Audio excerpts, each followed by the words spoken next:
The HOA street always looked perfect like a picture in a magazine. Clean roads shining after morning water spray. Green grass cut like someone measured each blade. Tall palm trees standing in a straight line like soldiers, and big houses with glass windows reflecting the sky like mirrors. Everything felt rich, but cold, like no one laughed inside these walls. Rich people walked slowly in designer clothes, holding coffee cups like kings, and cameras on every gate watched every small movement. No one talked to each other unless they needed something. No child played on the street, no mother sat outside, no old man watered his flowers, because everything was controlled by HOA rules. Silence lived here stronger than people.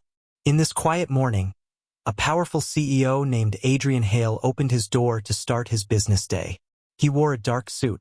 His hair looked perfect, and his face showed confidence like someone who never lost a fight. His car waited in the driveway, and his driver stood straight near the gate. Adrian lived in the biggest house in the community with tall walls, a private pool, and 3 security guards working in shifts. People respected him, feared him, and sometimes hated him secretly because he never talked to anyone unless business required it. But today, something unusual waited outside his gate. A small girl stood there alone. Her shoes were old, her backpack looked cheap with broken zip, and her hands were shaking like she was holding something heavy inside her heart. She looked up at Adrian with big eyes full of fear. Tears dried near her cheeks like she cried earlier but had no energy left. Her voice broke when she spoke, like she was holding breath for many hours. She said slowly, "Sir, my mother didn't wake up today." The words hit Adrian like ice dropping inside his veins. His breath became heavy, his heart stopped for a second, and his mind forgot everything about his business day, his meetings, his schedule, his power. He looked at the girl again, trying to understand if she was joking or confused, but her eyes were too real. No child could fake this kind of fear. Adrian whispered without thinking, "Show me immediately." The girl did not waste a second. She turned around and started walking fast through the silent gardens. Adrian followed her without calling his driver or guard. His body moved before his brain could think. His mind kept repeating her words. "My mother did not wake up today." She led him toward the small corner house, the only house in the community that never looked perfect. The paint was old, grass a little dry, windows without curtains, and sometimes the HOA board members insulted this house because the bills were late. Adrian remembered the woman who lived here. She had asked for extra time to pay a fine. The HOA president yelled at her in front of everyone, calling her irresponsible, lazy, and unfit for a rich community. Adrian saw it last week from a distance and stayed quiet because he thought it was just rules working normally. Now he felt guilt like a stone on his chest. They reached the house. The door was half open like the wind pushed it last night and no one had strength to close it. The living room smelled like medicine and cold night. The carpet had old stains of tea, the table had papers, bills, and a small photo of the woman hugging the same girl in school uniform. A phone on the floor flashed with missed calls. Everything felt heavy, like the room was crying without sound. Adrian walked slow, his steps careful, his eyes searching. Then he saw her. The mother lay on the floor near the couch, her face pale, eyes closed, body weak like she lost all her energy in one night. Her breath was very slow, like she was fighting to stay alive. The girl ran to her mother, held Adrian's jacket tight like he was the only safe person in her world, and cried without making sound. Adrian bent down, checked the woman's pulse like he had done this many times before. He had no medical training, but his hands knew what to do from his own past, old memories he never spoke about. The pulse was weak. She needed help now. Without thinking, Adrian lifted the mother in his arms like she was his own family. The girl watched him with wide eyes, surprised that a billionaire carried her mother like she was the most important person in the world. He shouted for security. His voice echoed through the street, and neighbors looked from windows, holding their curtains, watching like a movie, but doing nothing. People in this community never helped anyone unless the HOA approved it. They saw Adrian carrying the woman and whispered maybe something dramatic happened. But no one came outside. Adrian did not look at them. His focus was on saving the mother. He reached his car, opened the back door, placed the mother carefully, and told the girl to sit beside her. Adrian sat in the front seat and told his driver, "Hospital now, full speed." The car moved fast. The girl held her mother's hand and looked at Adrian through the mirror. Her voice came small like broken glass. "HOA said we are problems. They said my mom is lazy." Those words hit Adrian deeper than anything. He remembered the HOA board yelling at the woman, calling her names in front of neighbors, laughing when she cried, refusing her request for extra time. He remembered the board member saying, "If you can't pay, you don't belong here." At that time, Adrian ignored it. He believed the rules were correct. He believed everyone must obey or leave. But now, watching the girl hold her mother's hand with fear, he felt his belief break into pieces. At the hospital, doctors rushed toward the car when they saw a woman unconscious. They placed her on a stretcher and ran inside the emergency room. Adrian and the girl followed until a nurse stopped them at the door and said they must wait outside. The girl sat alone on a metal chair, hugging her backpack tight like it was her whole life. Adrian sat beside her, feeling something heavy inside his chest he did not understand. He was used to power, control, and rules, but now everything felt useless. He looked at the girl. She had no one. No father, no family, no neighbor, no friend in the community. Only her mother. Adrian's mind opened an old door he locked many years ago. Images from his childhood came like lightning. His own mother lying on the floor when he was small, him running outside crying for help, neighbors closing their doors, adults telling him his mother must learn to work harder, one man saying, "Your mother is lazy." He remembered walking with a backpack, holding a doctor's report, begging people to help, nobody listening. He remembered sitting in a hospital, holding his mother's hand like this girl.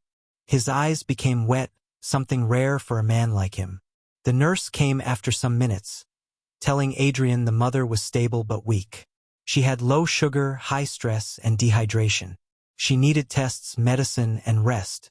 The girl cried in relief. Adrian asked to pay the bill, giving his platinum card. The nurse looked uncomfortable and said the card did not work. Adrian raised his eyebrow. The nurse explained that the hospital received a block notice from the HOA, saying the patient had debt and any financial help must be approved by the HOA board. Adrian felt shock mixed with anger. The HOA blocked medical bills? They controlled even this? His blood boiled. Adrian stepped aside and made a call. His voice was ice cold.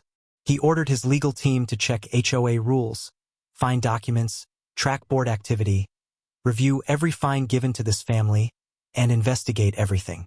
He told them to do it fast. The girl watched him like he was a hero she never expected existed. Adrian ended the call and sat again beside her. He did not smile. He did not say anything sweet. But his eyes said something strong. "I am here now." The hospital corridor felt quiet, but inside Adrian's mind a storm was growing. He remembered the HOA president's face, the way they talked about poor families, the way they believed money equals value. Adrian thought he was different because he worked hard to escape poverty. But now he realized he had become part of the same system that once hurt him. Hours passed. The girl fell asleep on the chair holding her backpack. Adrian removed his jacket and placed it over her shoulders. The nurse returned saying the mother will wake maybe in some hours. Adrian asked if they can meet her. The nurse said no, only one person can go later. Adrian nodded silently. He walked outside near the window, looking at the morning sun. Cars moved. People went to work. The world continued like nothing happened. Adrian felt like his world had stopped for a moment. He thought about the mother, a woman working 2 jobs to survive, raising a child alone, fighting bills, sickness, stress, and the cruelty of HOA rules. He thought about how she asked for help and everyone ignored her. He thought about how easily the board laughed at her pain. A cold anger grew inside him slowly like fire eating dry wood. Adrian decided one thing clearly. This was not a normal morning. This was something personal. He would not just help today, he would change everything. For the girl, for the mother, for the silent victims in this rich community who suffered behind closed doors. The HOA thought they controlled power, but they never met a man who knew what real pain looked like. Adrian knew it. He lived it. And now he was ready to fight. He looked at the girl sleeping, holding his jacket like it was safety. Adrian whispered to himself, almost without sound, "No one will hurt you again." The story of this morning was just beginning, and the quiet streets of the HOA community would never be the same again after today. Adrian stood near the window of the hospital hallway, his eyes staring at the bright sky but his mind somewhere far in the past, somewhere dark, somewhere small, where a little boy once waited alone on a hospital bench like the girl was waiting now. Behind him the corridor was silent except for small sounds. A nurse writing notes, a monitor beeping in a distant room, footsteps of someone walking slowly. And near the steel chairs a little girl slept with her backpack hugged tightly against her chest like it was not a school bag but her whole world. Adrian's jacket was around her shoulders, covering her like a warm blanket. She looked small, fragile, but brave at the same time, like life had already taught her how to survive without complaining.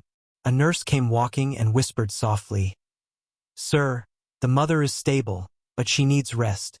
You can meet her for 1 minute, but be careful, she is very weak." Adrian nodded. His voice didn't come, only his eyes answered. He told the nurse to keep the girl sleeping, not to wake her, and then he walked slowly toward the room. His shoes made almost no sound on the floor.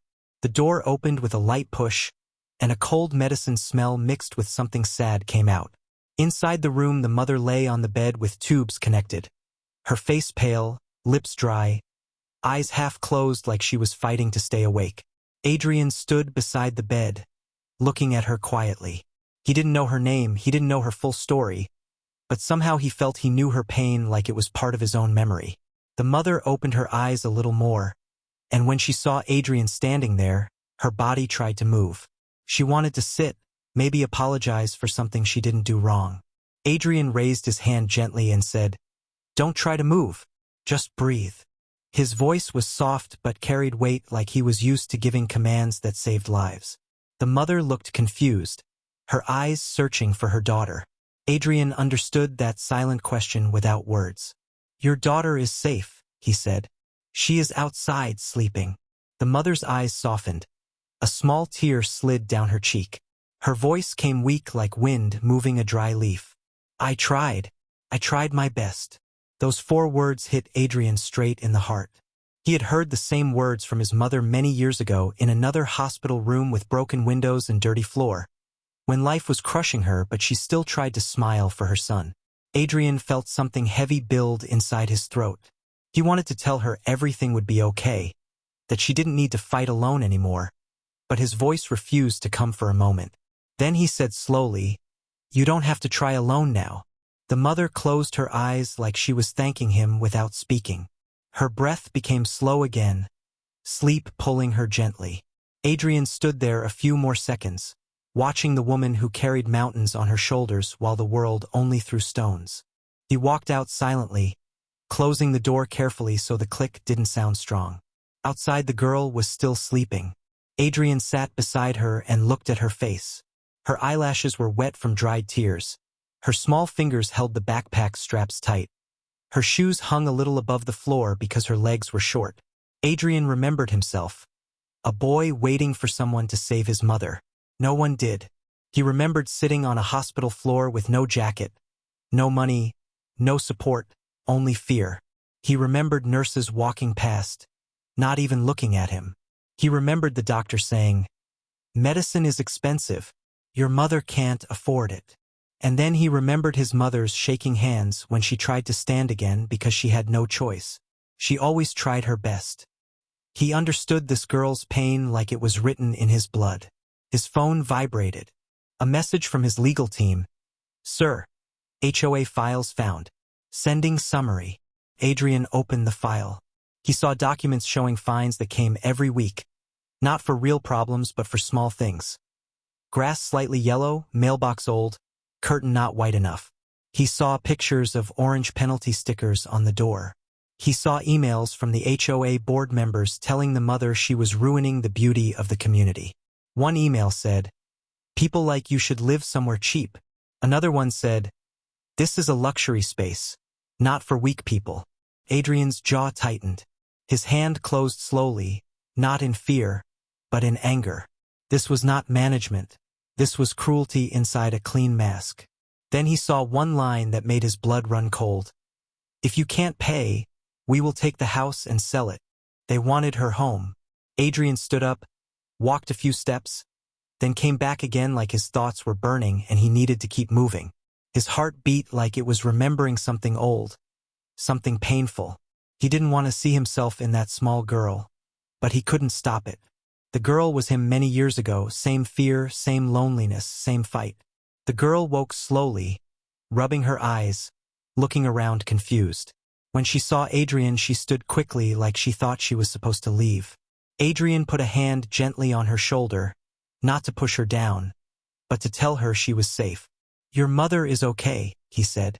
The girl's eyes shined like stars in water. She sat again, tears coming quick. She wiped them with her sleeve, trying to be strong.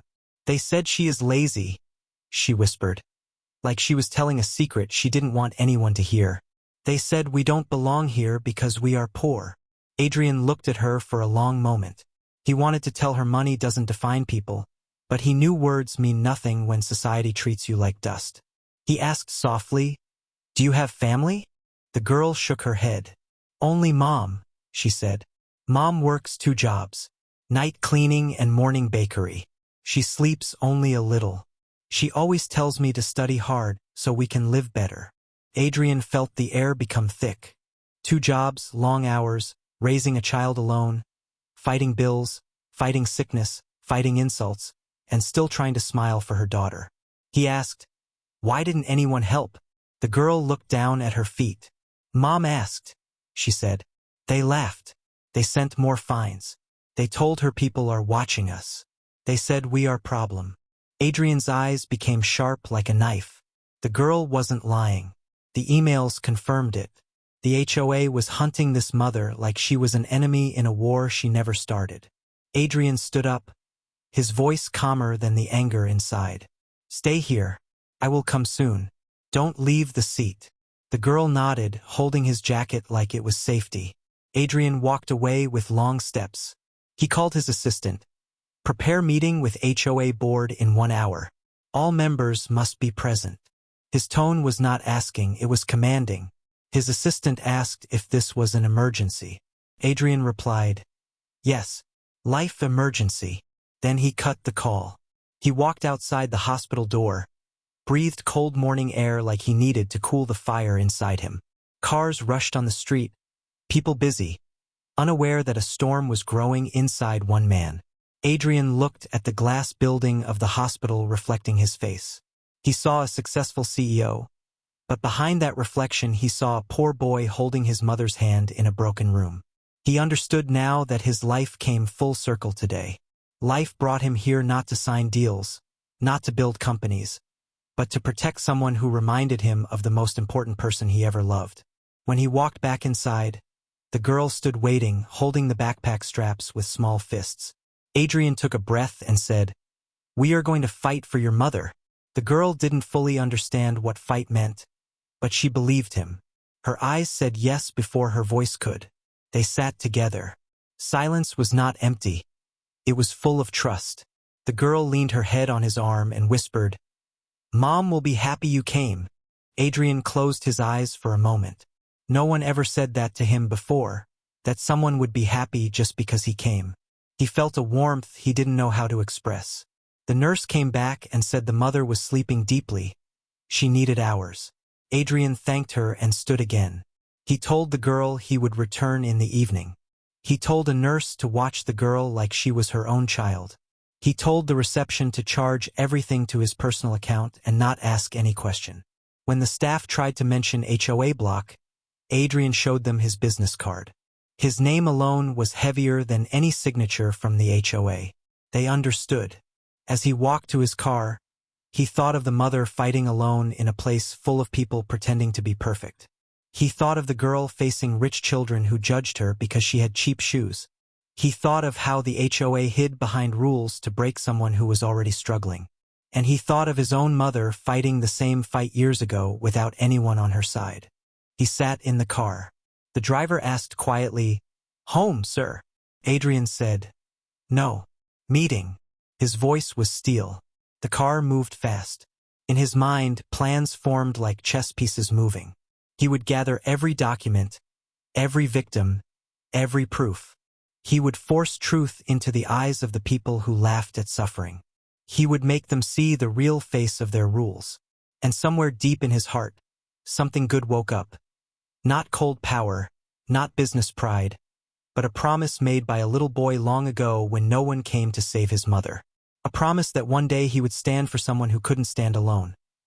Today was that day. Adrian's car stopped in front of the HOA administration hall. A glass building with expensive marble flooring, fountain in the front, and flags of the community waving like they represented something honorable, something proud. But Adrian didn't see pride anymore. He saw a building built on the pain of people who never had the power to fight back. As he stepped out of the car, residents walking near the park looked at him with surprise. Adrian Hale never came to HOA building. He was the kind of man who sent lawyers, not himself. The fact that he was here meant something dangerous was coming. The hall inside was decorated with photos of smiling board members receiving awards, shaking hands, cutting ribbons. Beneath those photos, a woman at the reception smiled with plastic politeness, like her smile had a price. "Good morning, sir," she said. "How can we help you today?" Adrian walked past her without answering. His assistant had already informed the board that Adrian demanded a meeting. The receptionist looked confused, her smile fading. Adrian's shoes clicked sharply on the shiny floor, echoing through the hall like every step was a warning. The conference room door opened. Inside, 7 board members sat around a long table. Expensive suits, perfumes, watches, cold eyes. They all stood up when Adrian entered, not out of respect, but out of fear of his power.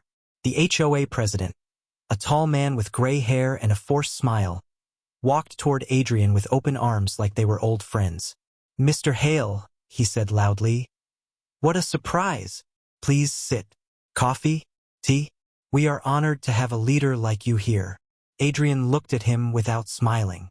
His face was calm, but his eyes were burning beneath the surface. He sat on the chair at the head of the table like a judge about to pass a sentence. The board members sat slowly. Their smiles looked nervous now. Adrian placed a thin folder on the table.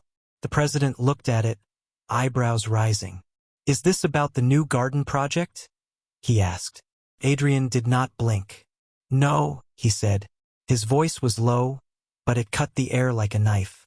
"This is about a woman who works 2 jobs and is fighting for her life in the hospital right now. Because of you." Silence fell like someone turned off all sound. The room felt smaller. The board looked at each other. One woman cleared her throat, pretending confusion. "Which woman are you talking about, sir?" Adrian leaned forward. "The woman you fined 34 times in 8 months for reasons like broken curtain, old paint, dry grass. The woman you humiliated in front of neighbors when she asked for help." He looked at the president. "The woman you tried to remove from the community so you could sell her house at high value." The president opened his mouth, but no words came. The board members shifted uncomfortably. The air smelled like fear now instead of perfume. Adrian slowly opened the folder and spread papers across the table. Copies of fines, emails, threat letters, photos of penalty stickers, screenshots of messages mocking the woman. His hand moved calm, controlled like he practiced this moment in his mind. He tapped one email with his finger. "You wrote this," he said to the president. The man tried to answer, but Adrian read the line aloud, his voice icy. "This is a luxury space, not for weak people." The words sounded disgusting now, echoing in the room. Adrian continued, "You said she doesn't belong here. You said people like her should move somewhere cheap." Every word hit the board like a slap. The president raised his hand weakly. "Sir, you have to understand, rules are rules. If we don't enforce them, community standard will fall. We cannot let—" Adrian's hand hit the table so hard that the coffee cups jumped. The sound cracked through the room like thunder. Everyone froze. "Rules," Adrian said. His voice was shaking with controlled anger. "Rules are to protect people, not destroy them. Rules are to help community, not break families. You used rules like weapons." His eyes went to the woman board member sitting near the end of the table. She avoided his gaze. Adrian pointed at another paper. You blocked her medical help. The hospital told me HOA stopped billing approval. A dying woman with a child who has no one else. And you blocked help. Tell me what rule allows that. No one spoke. The room felt like a grave.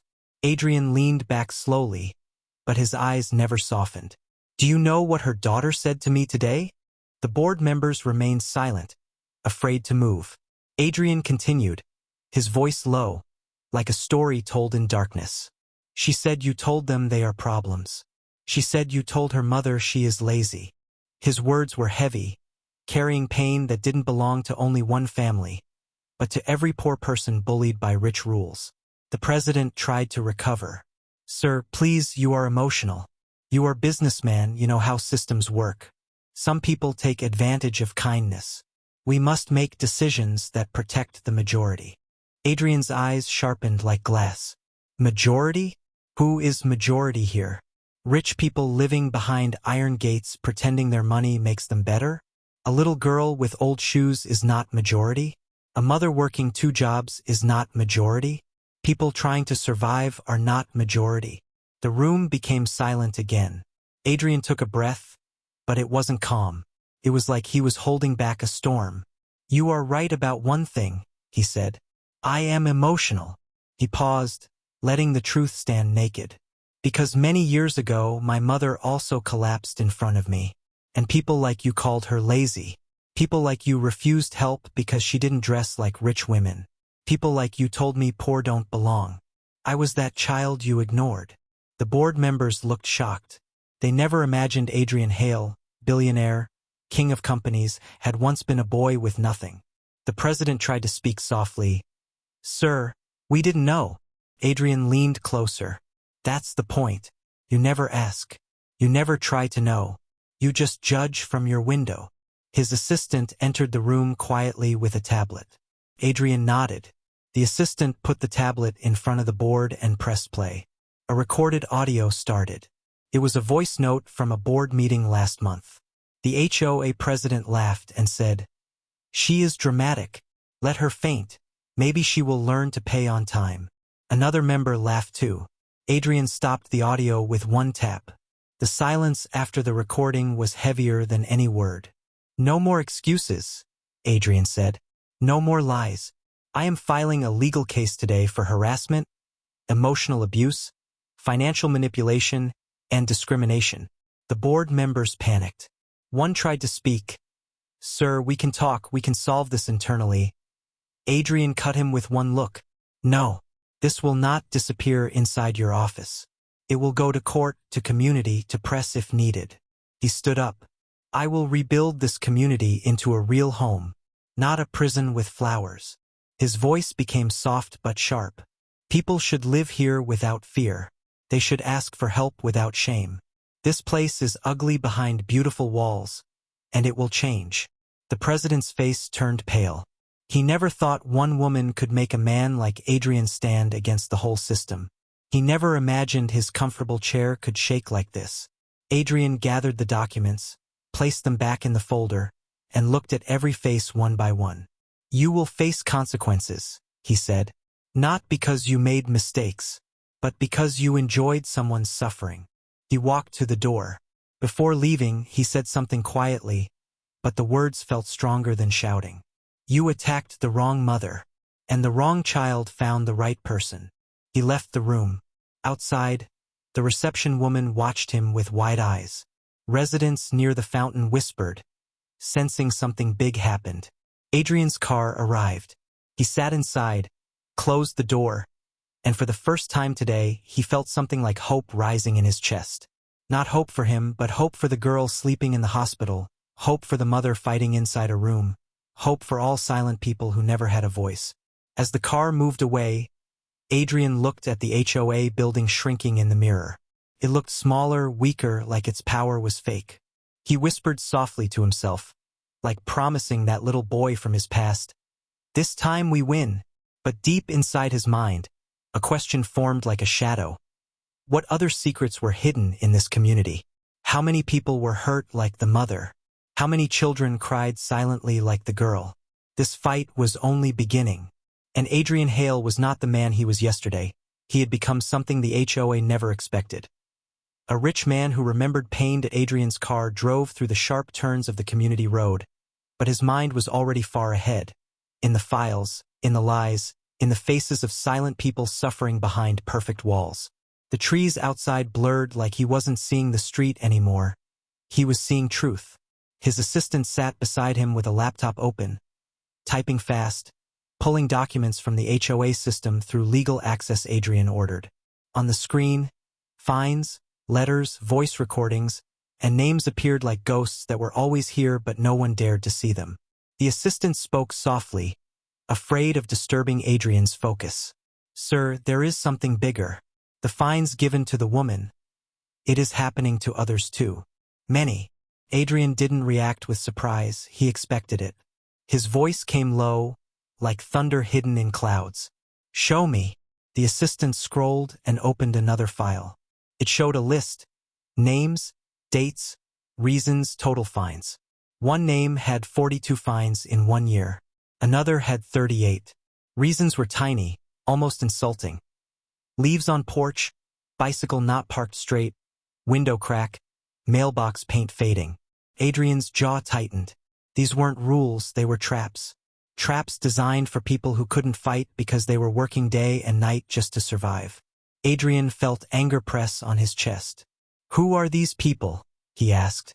The assistant answered, "Most are single parents, teachers, retired old people, low-income families living here because of cheap loan programs. HOA targets the weakest." The car stopped near a small park where a few people sat alone, looking down at their phones like they were hiding from life. Adrian stepped out without speaking. The assistant followed with the laptop. A cold wind moved the leaves, and somewhere a bird called. But the community still felt silent like a museum where emotions were not allowed. Adrian approached an old man sitting on a bench beside a basket of vegetables. The man wore a faded shirt, hands wrinkled like he had worked with soil all his life. Adrian greeted him quietly. "Good afternoon." The old man looked up, surprised someone spoke to him. Then he recognized Adrian, fear flashing in his eyes like he thought Adrian might find him too. Adrian sat beside him, not like a CEO, but like a neighbor. No guards, no distance.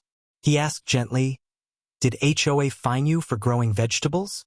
The old man's eyes filled with tears faster than words. "Yes," he whispered. "They said garden must be decorative flowers only. Food plants make the area cheap. They fine me every week. So I stopped. My wife died last year. I only grow vegetables for her memory. Now I hide them behind my house." His voice broke and he turned away, ashamed of crying in front of a stranger. Adrian closed his eyes for a second, feeling the man's pain like it was his own grandfather sitting beside him. "You did nothing wrong," Adrian said. The old man looked at him, confused, like no one ever told him that. Adrian asked softly, "Did anyone help you?" The old man shook his head. "Neighbors are afraid. No one wants fines. We all live quietly. We don't talk." His silence was like a grave. It held many stories buried inside. Adrian stood up slowly and placed his hand on the old man's shoulder. The gesture was small, but it meant everything.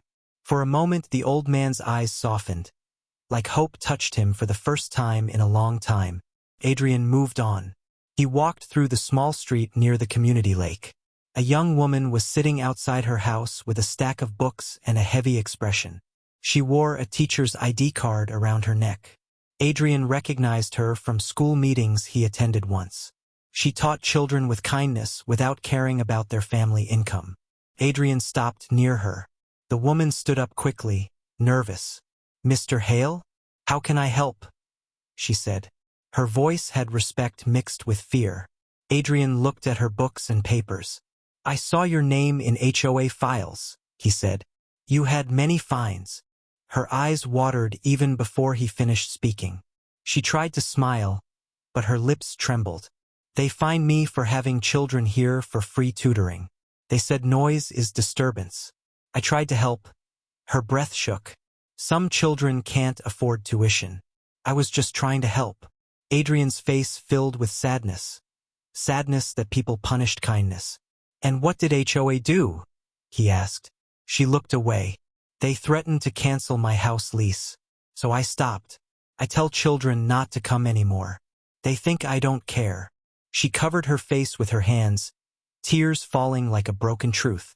Adrian wanted to say something powerful, something comforting, but his voice struggled. He could only say, "They were wrong." Those 3 words meant more than an entire speech. The woman nodded slowly, pain leaving her shoulders for a second. Then Adrian continued, his steps heavy. The sun was moving down, shadows growing long like secrets stretching across the ground. He approached another house. A family sat inside with lights off, whispering like danger was outside. When they saw Adrian, they hesitated, then opened the gate. The father spoke, voice nervous. "Sir, please don't fine us. We kept lights off to save electricity. We are not breaking rules." Adrian felt his heart break a little more. "I'm not here to fine you," he said. He asked about HOA. The father's face turned pale. "They fined us for painting our fence the wrong shade of white," he said quietly. "They gave us 7 days. We couldn't afford it. They posted notice to remove our car. My children are scared every time they hear a knock." Adrian looked at the little children hiding behind the doorway, eyes wide like they were seeing a monster. Not him, the world outside. The fear in their eyes reminded him of himself and his cousins hiding when debt collectors knocked years ago. Adrian felt something shift inside him, something deeper than anger, something heavy like responsibility. As he walked away, one neighbor ran after him, a middle-aged woman with tired eyes. She spoke in one breath like she was afraid he would leave. "Mr. Hale, my husband lost his job last year. They fined us for not changing our curtains. I begged for time. They told me we can sell the house. We have 2 kids. Please help, please." Her voice cracked again and again like she had begged many times before and never got an answer. Adrian stood still. He didn't move, didn't blink. The woman thought she made a mistake talking to him. She stepped back, wiping tears. Adrian took a slow breath and said one sentence that made her knees weak. "It will end now," and he walked on. Every person he met added weight to his heart, and every story he heard sharpened his anger. He realized something bigger. HOA wasn't just punishing one family. It was punishing weakness itself. It was punishing poverty, kindness, old age, humanity. It was punishing anyone who did not fit their picture of success. Adrian stood near the community lake, water reflecting evening light like broken glass. His assistant asked quietly, like talking to a storm, "Sir, should I start preparing the lawsuit?" Adrian didn't answer for a few seconds. Then he spoke slowly, his voice heavy but clear. "Not just lawsuit. Every victim will have a voice. Every face will be shown. Every truth will come out." His assistant nodded, eyes wide. He had never seen Adrian like this. This was not businessman Adrian. This was someone older, someone deeper. Adrian returned to his car. He looked at the houses, the flowers, the walls, the clean streets. Everything looked beautiful like a painting. But now he could see the cracks beneath the color. He could see fear inside the beauty. He could see pain invisible to rich eyes. He could see his own childhood hidden behind fake smiles. He opened his laptop and started writing notes. Names, dates, fines, stories, emotions, proof. But his notes weren't cold like business reports. They were human. They had details of tears, begging voices, children's fear, old man's garden, teacher's broken smile.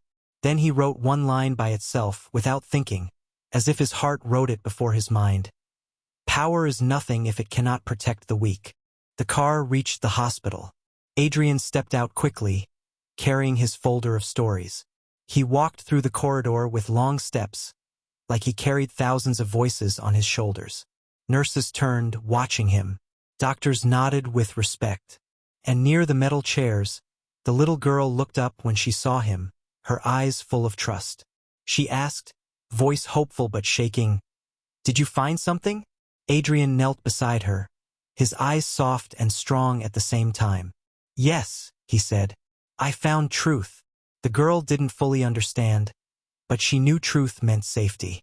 She hugged him without thinking, arms small around a man who never hugged anyone in public. Adrian closed his eyes and let her hold him. For a moment time stopped. The world outside faded. Only this hug existed. A mother in a room fighting for life. A child holding a man who came as stranger but now stood like family. When the girl let go, Adrian stood, looked at the hospital room where the mother slept, and whispered to himself, like a promise sealed with pain and hope, "The war starts tomorrow." His eyes were calm now, not cold, calm like a man who knows he will change everything. And for the first time, the HOA's perfect silence was broken.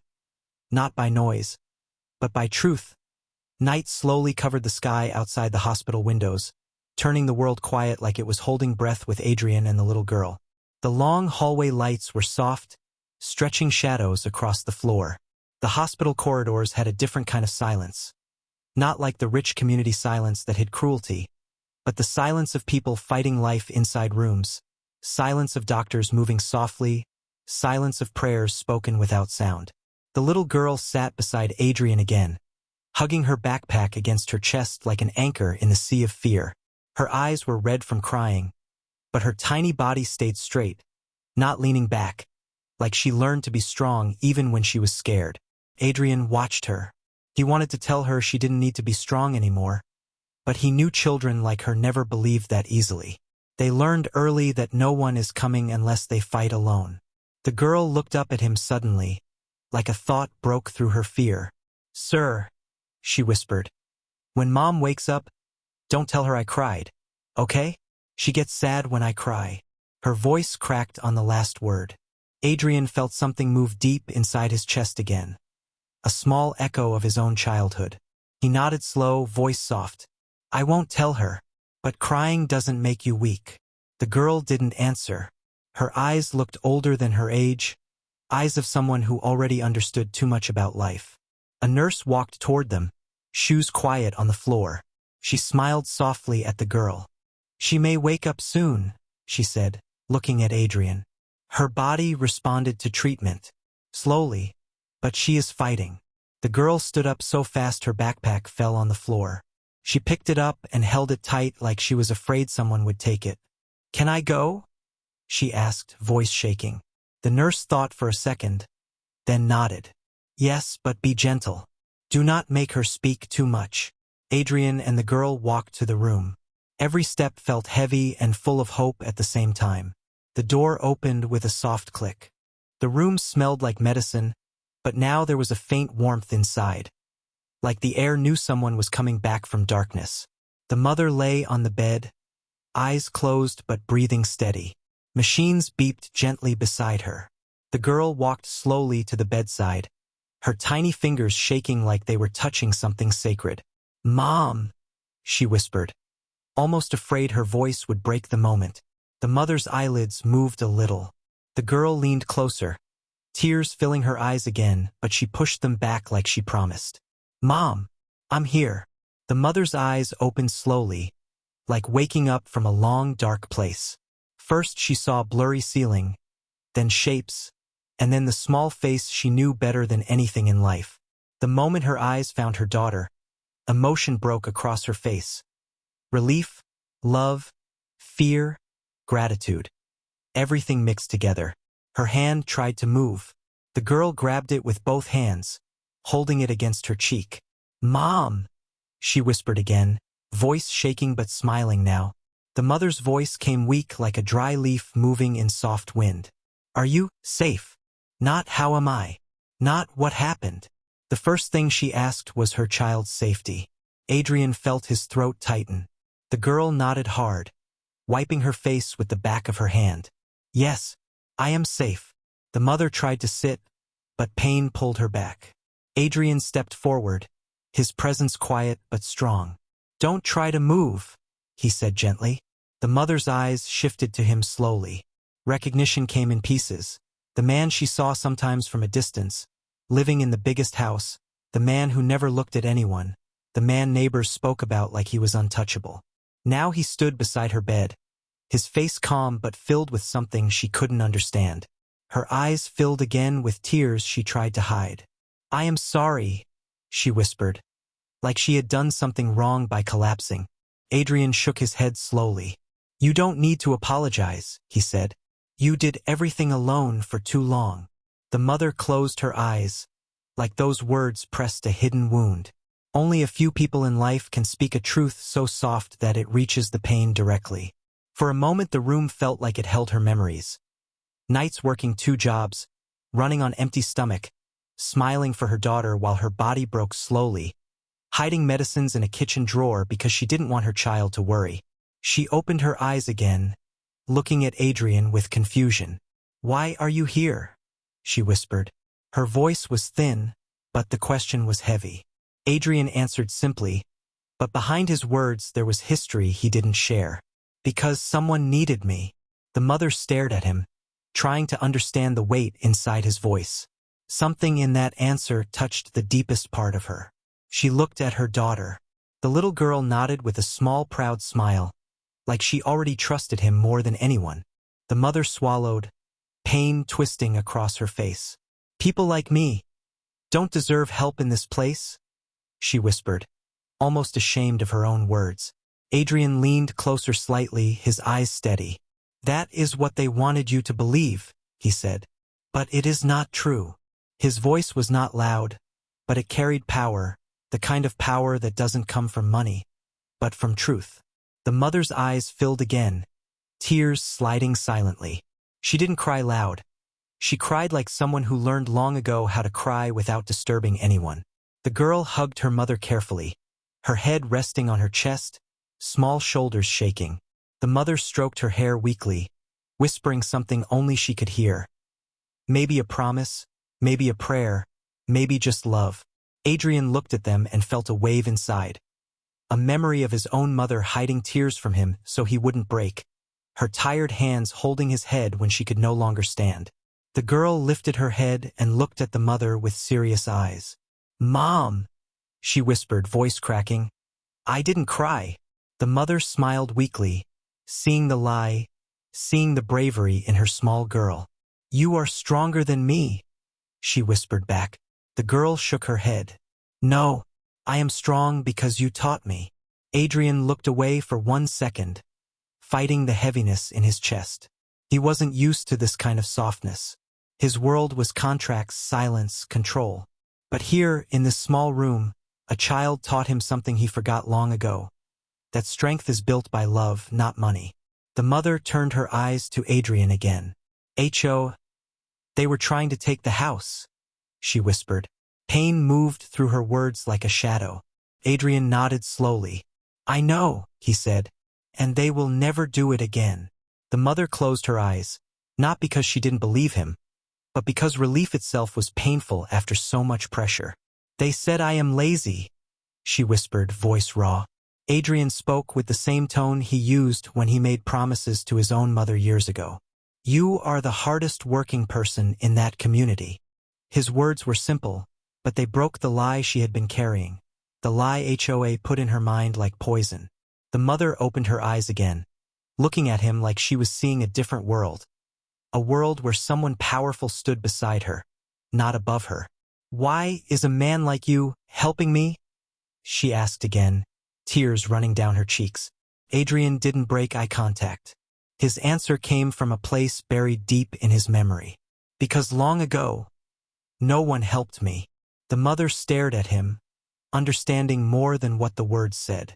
Behind his calm face, she saw a child who once sat alone like her daughter, a child whose world collapsed like hers.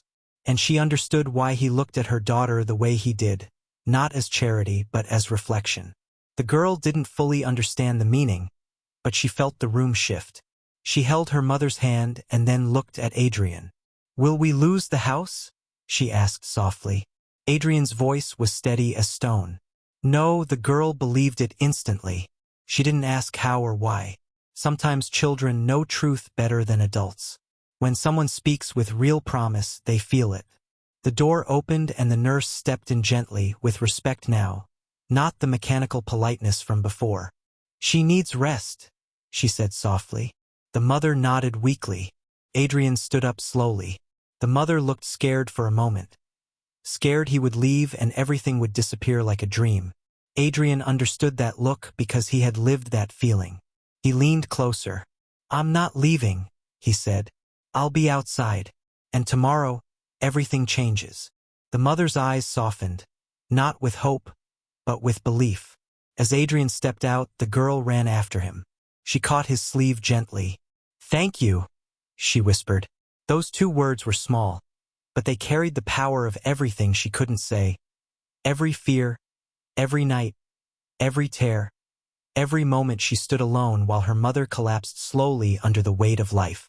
Adrian nodded once, like accepting a responsibility bigger than money. He walked into the hallway again, but now he walked different.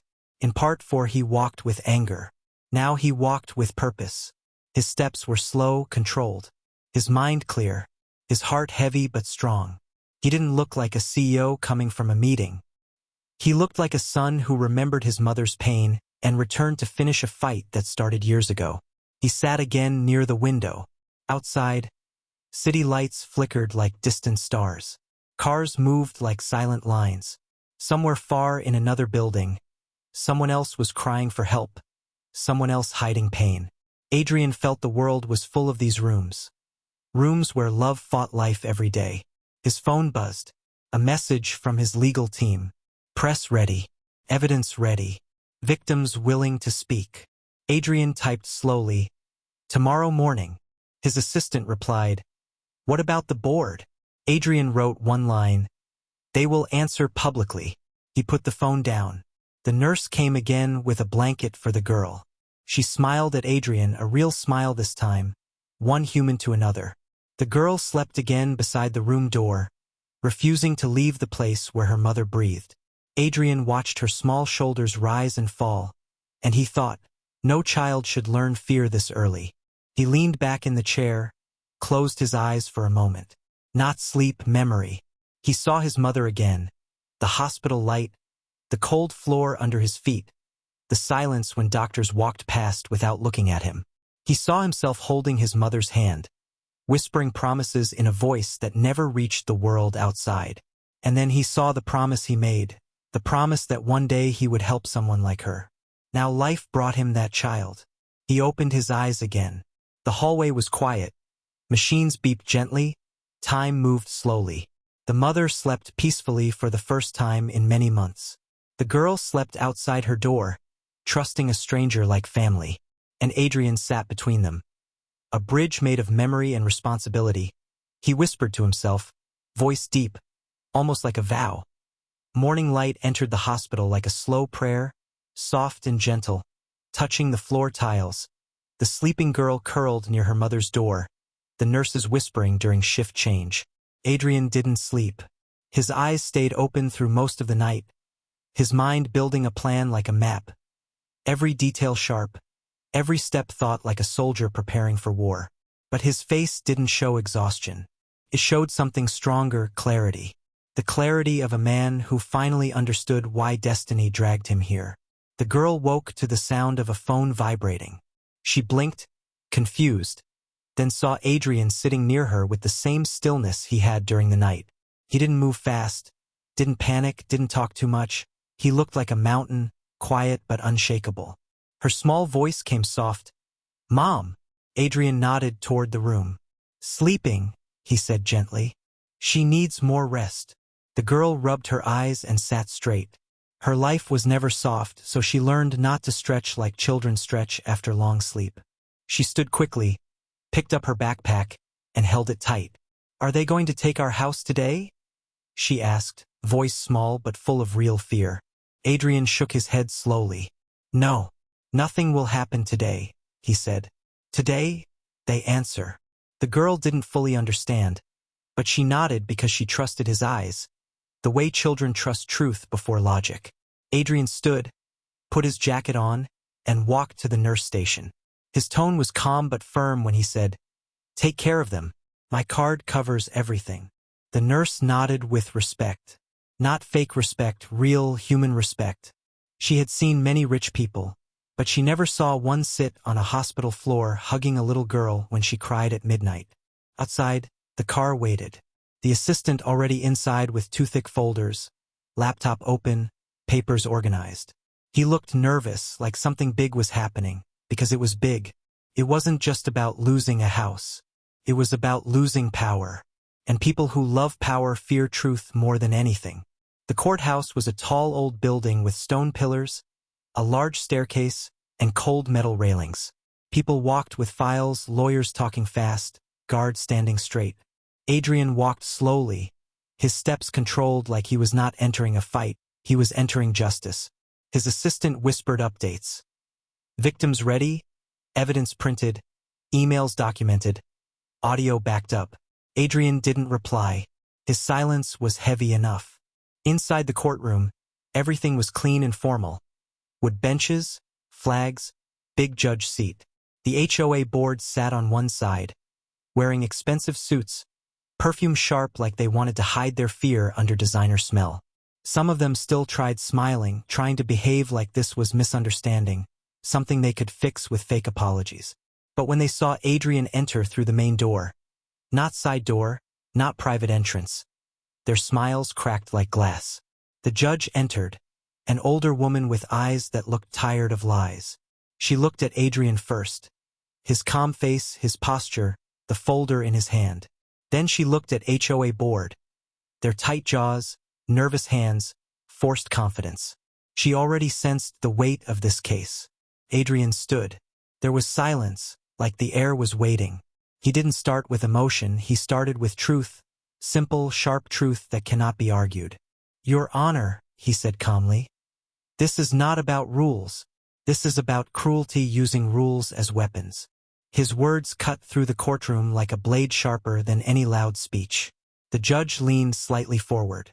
Explain, she said. Adrian opened the folder and placed documents slowly on the table, one by one, like each paper had a pulse. Fines, dated, signed, unreasonable. Emails mocking suffering. A printed transcript of audio, laughing at a woman collapsing. Pictures, orange penalty stickers covering the door like punishment marks. Dates when the woman was working double shifts. Letters threatening to take her home for tiny things like dry grass during winter. He didn't shout. He didn't exaggerate. He didn't dramatize. He let truth speak for itself. Here, he said quietly, a mother working 2 jobs was fined 34 times for things that have nothing to do with safety or community.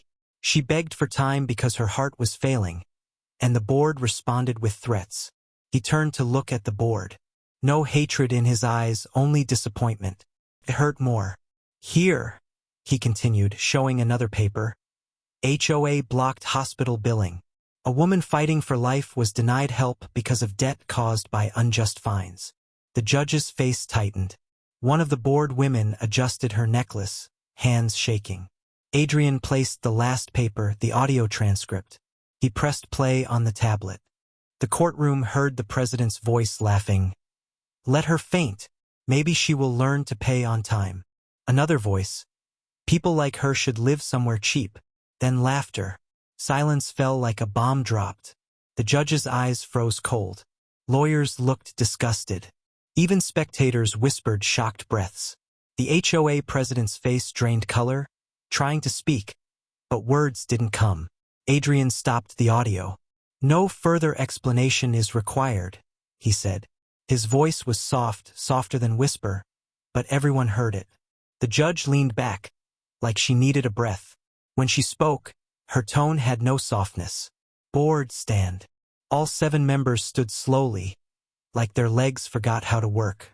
You have abused power, harassed a resident, endangered health, created emotional harm, and misused HOA authority beyond purpose, she said. This court orders immediate suspension of the entire board and full investigation. A gasp spread through the room. The president tried to speak. Your Honor, rules. The judge cut him like a door slammed shut. Rules are not cruelty, she said. You forgot that. She continued, voice firm. All fines to the victim are canceled. All threat notices removed. HOA is placed under special supervision until a new board election with fair representation. Then she looked at Adrian. Mr. Hale, you brought this case not for business, but for justice. This court thanks you. People murmured. Adrian didn't smile. He didn't nod. His expression didn't show victory, only relief. Relief for the little girl, for the mother lying in the hospital, for every silent house on that street where people cried quietly because no one cared. One of the board members sat down like his legs broke under guilt. Another woman cried into her hands, but not because she regretted what she did, because she lost what she loved most: power. Adrian gathered the papers calmly, like closing a chapter. As he turned to leave, the judge said something quietly, meant only for him. Men with power rarely use it to protect the weak. Remember that. Adrian paused, then nodded once. He walked out of the courtroom door into a hallway full of whispers. Some people tried to talk to him, reporters wanted questions, lawyers wanted interviews. Adrian didn't stop. He walked straight, like all noise was far away, like he only heard one voice. The voice of the little girl saying, "Mom didn't wake up today." Outside the courthouse, cold wind touched his face. His car waited. His assistant looked at him, almost smiling but not knowing if it was the right moment. "We won," he said. Adrian didn't answer immediately. Then he said slowly, "No, she won." The assistant understood. He meant the mother. At the hospital, nurses looked up when he entered. They knew. News traveled faster than footsteps. One nurse put her hand on her heart, smiling softly. Adrian walked through the corridor with purpose.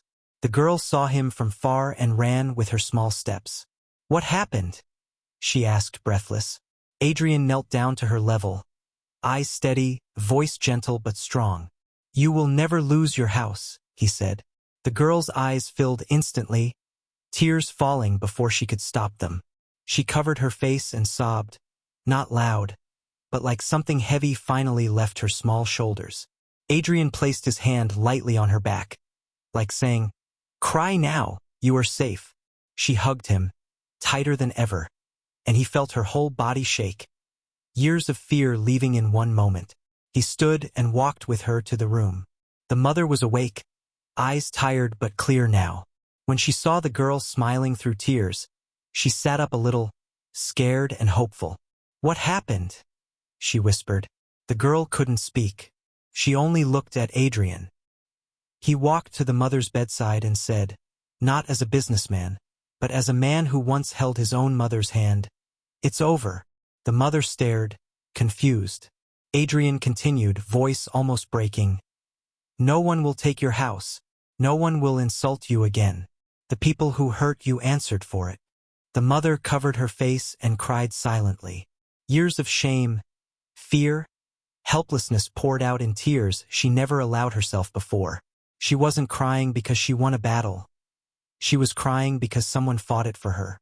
The girl hugged her mom, both crying, and in the middle of their tears Adrian stood like a pillar, the stranger who became family without asking anything. The mother looked at him through tears. She tried to speak but words died. She only whispered, "Thank you for seeing us." Not helping seeing. Because sometimes the greatest pain is being invisible. Adrian nodded, eyes soft. "The fight is not finished," he said.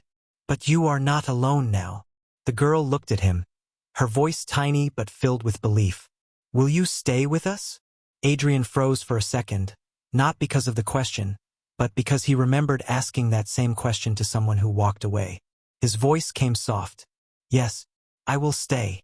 The mother closed her eyes, relief flooding her face like sunlight. The girl smiled fully for the first time since morning. Outside the hospital window, sunlight fell on the quiet community. The same perfect streets, perfect trees, perfect houses. But something was different now. For the first time, truth walked through those gates. And somewhere in the corner house, a mother's heartbeat got a little stronger, a child's world became safe, and a man with scars invisible to everyone finally fulfilled the promise he made long ago to a dying woman, to protect someone like her. Tomorrow would be a new beginning. But today, justice finally breathed. The hospital room felt warmer than before, like the walls themselves understood something important happened. The machines beeped slow, steady, like the mother's heart finally found rhythm again after fighting alone for so long. The girl sat close to her mother, fingers intertwined, refusing to let go even for 1 second. She looked tired, eyes swollen from tears, but a small smile lived on her face now, a smile that only comes after fear dies. Adrian stood near the window, watching sunlight fall on the city. He wasn't looking at cars or buildings. His eyes were somewhere deeper, a memory replaying silently like an old film he never dared to watch before. The nurse stepped in, checked the mother's vitals, wrote something, and left quietly, leaving them in a gentle silence that felt almost sacred. The mother took a slow breath, her voice soft but clearer than earlier. "I thought everything was over," she whispered. Her eyes looked at the ceiling like she was remembering the moment she collapsed on the floor alone, thinking her daughter might wake up to an empty world. The girl squeezed her hand. "We didn't lose," she said simply, but her voice shook with emotions she couldn't hide. Adrian turned from the window and sat on the chair beside the bed. His posture was relaxed now, not like a CEO in control, but like a man who put his heavy armor down after a long battle. The mother looked at him with gratitude, confusion, and curiosity all mixed together. She still couldn't understand why a man like him, a man whose shoes cost more than her whole month's salary, would stand up for someone invisible to the world. She spoke slowly, voice fragile. "Why did you fight for us? Like this? You don't even know me." Adrian didn't answer quickly. He looked down at his hands, fingers locking and unlocking like he was holding something heavy inside his mind. He spoke softly. "When I was a child, my mother fainted in our small house. I was alone. Neighbors heard me crying, but no one came." His voice didn't shake, but his eyes did. The girl listened closely, and the mother's heart clenched because she understood. Adrian continued, words gentle like pain wrapped in calm. "I dragged her to the street, screaming for help. People passed by. They had somewhere to go. They didn't stop. They looked at us like we were problem." He looked at the girl now. "I remember the fear in my stomach. It felt like the world was too big and I was too small." The mother's tears flowed silently, her hand trembling in her daughter's grip. Adrian breathed slowly, controlled. A stranger finally stopped. A poor man with old shoes. He helped us reach a clinic. He didn't have money, but he stayed with me, holding my hand until I stopped shaking. Adrian paused, eyes distant. "I promised myself, if life ever gave me strength, I would be that stranger for someone." The room went quiet like it was listening too. The mother whispered, "And you became more than that." Adrian shook his head slowly. "I became busy. I forgot my promise. I built walls around myself. I believed rules were more important than people." His voice lowered. "Until I saw your daughter waiting alone like I waited." The girl stared at him, understanding not with mind, but with heart. Her eyes softened. "You remembered," she said softly. Adrian nodded once. The mother tried to wipe her tears, embarrassed to cry. Adrian looked away politely to give her space, something not many people do. The girl hugged her mother gently, whispering, "Everything will be okay now." And for the first time in a long time, the mother believed those words. After some time, a knock came at the door. A nurse entered with a stack of papers. "These are forms for medical support," she said. "They are approved now." The mother looked surprised. She never saw her name on anything approved before. She took the papers, her hand shaking, like she was touching something unreal. Adrian stood. "I arranged long-term support for treatments," he said. "You don't need to worry about hospital bills." The mother's eyes widened, panic flashing. "I can't repay." Adrian raised a hand gently. "This is not a loan." The mother covered her mouth, overwhelmed. The girl hugged her, feeling relief like sunlight warm on her skin. Later that afternoon, Adrian walked outside the hospital with his assistant. Reporters waited near the gate, microphones ready, questions sharp. They wanted quotes, drama, headlines. But Adrian didn't speak like a man who won a battle. He spoke like someone who saw pain up close. "This case is not about me," he said calmly. "This case is about every family silenced by fear. Choe is not a crown. It is a responsibility.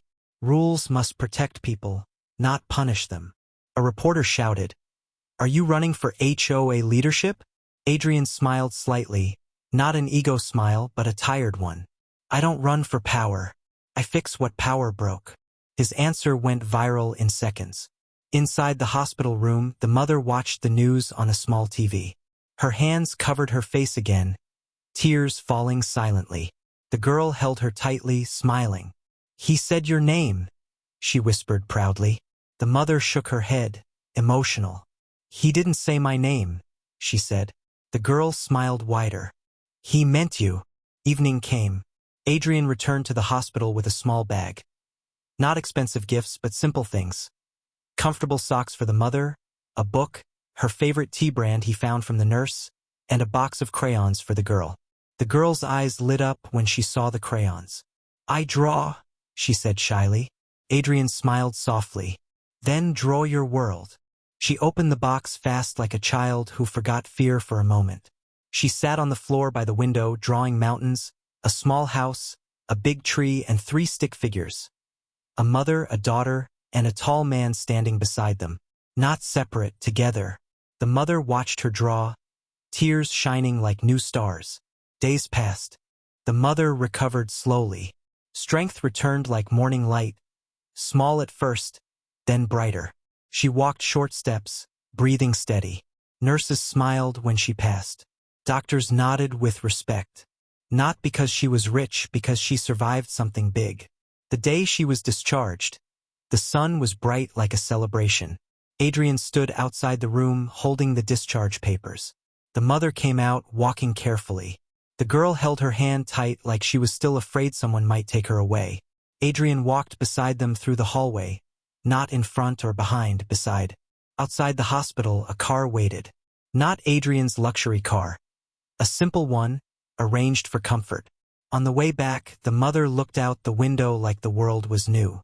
The girl whispered stories about every street they passed, everything she saw, as if she wanted to distract her mother from painful memories. When they reached the community entrance, something unexpected happened. People were standing on both sides of the road, not hiding behind windows, not whispering behind curtains. They stood outside, old man with vegetables, the teacher with books, the family with children, the middle-aged woman who once begged. They weren't holding signs, they were holding food plates, flowers, old blankets, toys for the girl. Their eyes were full of apology, respect, and something new, courage. The girl stopped, shocked. The mother covered her mouth again, overwhelmed. Adrian stood still, watching the community he once thought was cold as ice now melting in front of him. Not fully, but beginning. The old man came first. He held a small basket of fresh vegetables. "For you," he said to the mother, voice shaking. "My wife liked sharing food. She would want you to have it." The mother cried again. She took the basket like it was treasure. The teacher came next. "If your daughter needs help, I will teach her for free. No one can stop me now." Her voice carried strength, the kind of strength that comes after years of being silent. The father with 2 children gave a small blanket. "My wife made it. We want you to have it," he said. Every person came forward with something, not expensive things, meaningful things. The girl hugged the blanket like a new memory, not a fancy gift. The mother could barely stand from emotion. Adrian placed his hand lightly on her shoulder to support her. "This is community," he said softly. "Not fines. Not fear." The mother nodded, tears dripping like streams. "I never thought people cared," she whispered. Adrian looked at the crowd. "They were afraid," he said. "But one voice can wake others." As they walked toward the small corner house, the girl ran ahead, laughing for the first time in many days. She pushed the door open and froze. Inside the house, everything was clean. Flowers on the table, curtains washed, kitchen shining, small toys arranged, books sorted. Someone painted over ugly marks on the wall. The old penalty stickers were gone, removed like scars healed. The neighbors had cleaned the house while she was in hospital. The mother stepped inside slowly. She touched the clean wall like she couldn't believe it was real. The girl ran room to room, shouting, Mom! Look, it's new. Her voice echoed with joy that used to hide behind fear. The mother turned to Adrian, eyes full of gratitude she couldn't express with words. She whispered, "We don't deserve this." Adrian shook his head gently. "You deserve more." She looked at him long enough to see something deeper in him. She whispered something that made Adrian freeze for a second. "You remind me of someone." Adrian's heart stopped for a moment. "Who?" he asked. The mother walked into her small bedroom and returned with a photo, not modern, an old hospital photo, faded with time. A young woman with tired eyes, holding a small boy wearing oversized clothes, sitting on a bench. The boy's face was thin, eyes large like he had seen too much too early. It was Adrian. Many years ago. His childhood. The mother whispered, voice shaking. "I volunteered at the clinic when I was young. I held a little boy's hand when he cried. His mother was fighting for life. He looked like he was the whole world for her." Adrian stared at the picture. Memory hit him so hard he had to sit. His breath caught. His eyes filled without permission. The girl looked between her mother and Adrian, confused but curious. The mother continued, tears falling. "He talked about building big things to help his mother. He said one day he would be strong." Adrian looked at her, seeing not a stranger, but the woman who held his hand in his darkest moment. The woman he remembered as a warm presence when no one cared. He whispered, voice breaking, "It was you." The mother nodded, crying. "I never forgot him, but life moved fast. I didn't know he became you." The room felt like time folded. Two lives crossing again, not by accident, by destiny. Adrian held the photo gently like it was the only proof that love survives even inside pain. His eyes closed. His voice was soft, raw. "You saved me first." The girl watched them both, tears forming even though she didn't understand the whole story. She hugged Adrian's arm. "So we already knew each other?" she asked innocently. Adrian smiled through tears. "Yes," he whispered. "Long before today." The mother cried, not from sadness, from the miracle of life coming full circle. Outside the house, neighbors waited, smiles gentle, eyes soft. Inside, 3 people sat close. A woman who once saved a boy who became a man and saved her, and a child who now connected their past and future. For the first time, the community street didn't feel cold anymore, and the camera closes on the photo frame in Adrian's hand. The old clinic picture beside a new picture of the 3 of them sitting together on the same couch. One sentence appears in Adrian's mind, like a whisper from his mother. "What you give to the world comes back, sometimes, in the most beautiful way." The story ends not with revenge, but with 2 lives finding each other again through kindness.